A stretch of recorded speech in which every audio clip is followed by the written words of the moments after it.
Hey friends, welcome back to productivity system where I can capture all my notes, ideas, tasks, track my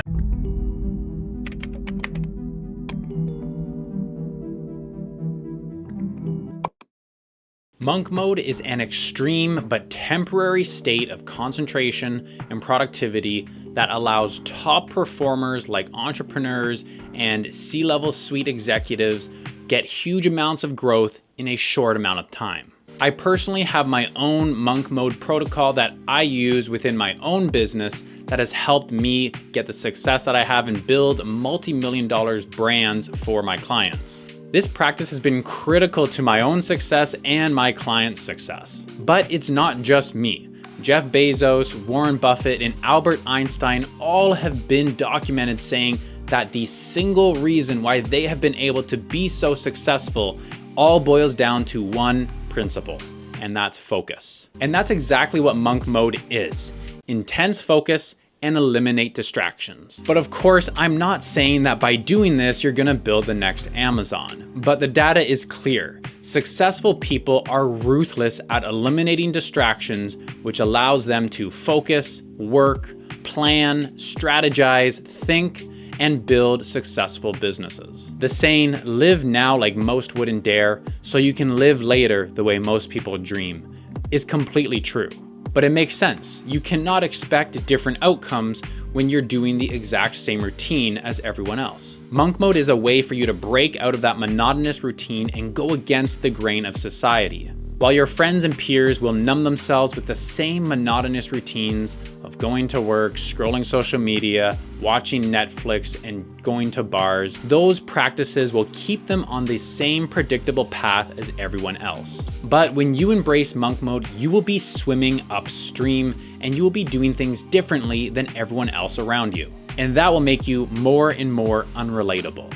And when you notice that this is happening, just know that it's a good sign. Because when you stay focused on things that actually move the needle, you'll be able to achieve results in growth that others simply cannot.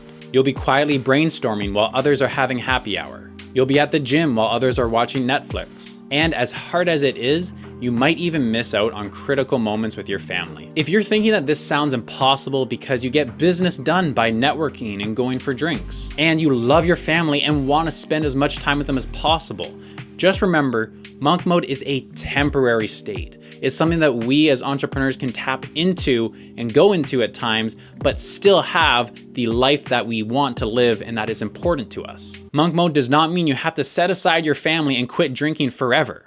Again, it's a temporary state that can be done in as little as one day or for periods as long as 1 month.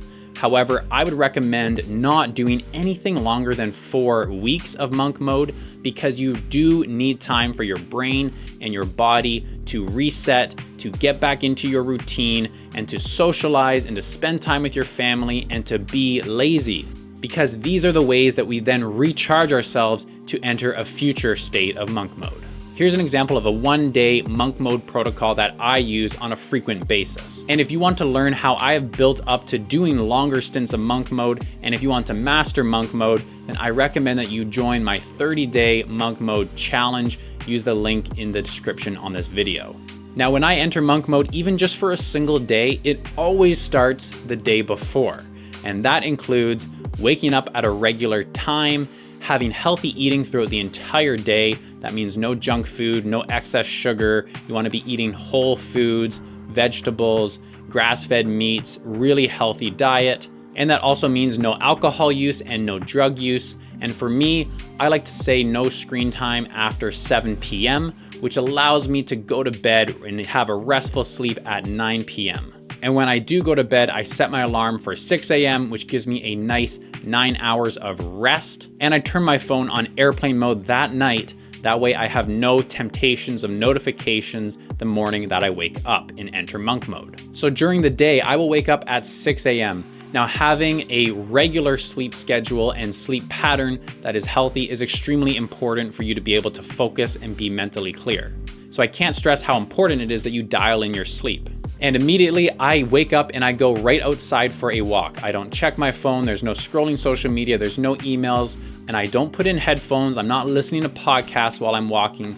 I'm either just walking outside by myself, exploring the world around me, and I don't have sunglasses on either. I want to get sunlight directly into my eyes, just like Dr. Huberman has said and recommends. This kickstarts your brain and your body's circadian rhythm and allows your brain to wake up naturally, which is going to put you in an optimal state for productivity. Now, if you're a family man like me, I will actually most mornings be walking with my newborn baby and my dog, and still the same principles apply. While I still can get that family time, I'm not having my headphones in. I'm actually still engaged in the world around me, getting that sunlight directly into my eyes. And I get the body moving and the blood flowing. When I get back home, I'll take a cold shower and I'll make my coffee, and then I'll go and sit either outdoors or by a window while I drink my coffee and explore the world around me. Again, same thing, no headphones, there's no music playing, there's no podcast I'm listening to, I'm not scrolling social media or checking any of my emails at this point in time. I'm still just giving time for my body to wake up. And then I'll drink a big glass of water with either my Thesis nootropics that are custom dialed in for what I need, or 5-HTP supplement. And then I'll start my pre-planned work, which could include writing, could include video editing, building out web pages, building out multiple websites, reviewing my corporate finances, or building out new products, or reviewing marketing strategies. I do my work in 90-minute intervals with a 30-minute break. And around 1 p.m., I'll take some time to get a longer break where I'll actually go to the gym and lift heavy weights, or I will do something physical fitness related, like going for a mountain bike or for a run. Something that can break up your day and get your blood flowing again. And I'll typically finish my work around 5 p.m. to 6 p.m. and then spend the evening with my family making dinner and getting some family time in. And again, this is no screen time. Usually we are out exploring, or we're enjoying each other's company, or we're talking, or we're doing some gardening in the backyard, something that's a family activity that's related and sociable. And that usually ends around 8 p.m. when our baby boy goes to bed.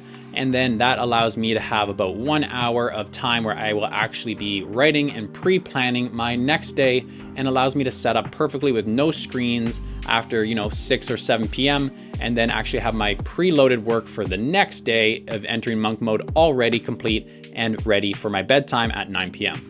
Now, your schedule does not need to look like mine. That's just what works best for me and how I've been able to optimize my work and focus and productivity around my lifestyle. And yours can look something very similar to mine or completely different. There's no one size fits all schedule. But there are a few key principles to monk mode which will enable you to set up this success. For example, you should be sleeping and working according to your sleep chronotype. For me, I am a bear, which means I work best when the sun rises and the sun sets. So when I'm actually entering monk mode in the springtime and summer, I'll have longer working periods than I would in the wintertime and fall, when I'm actually gonna have shorter periods because the daylight here is shorter. So if you want to go deeper on these monk mode principles and learn more about each aspect, then I recommend that you join my 30-day monk mode challenge, where we will be able to dive deeper into information like your sleep chronotype. That way you can learn and take what works best for you and apply that to your own practice. So join my monk mode challenge with the link down below and start living now like most wouldn't dare, so that you can live later the way most people dream.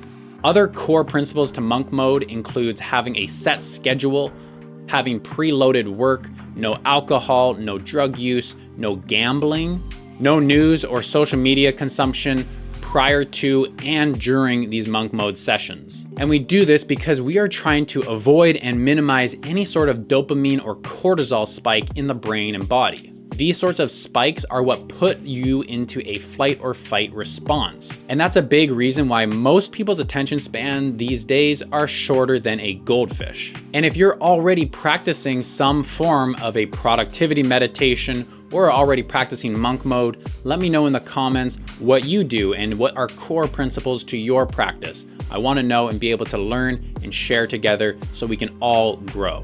And if you enjoyed the content of this video, then I recommend that you subscribe or follow me, Money with Mark, and I will see you in the next video. Peace out.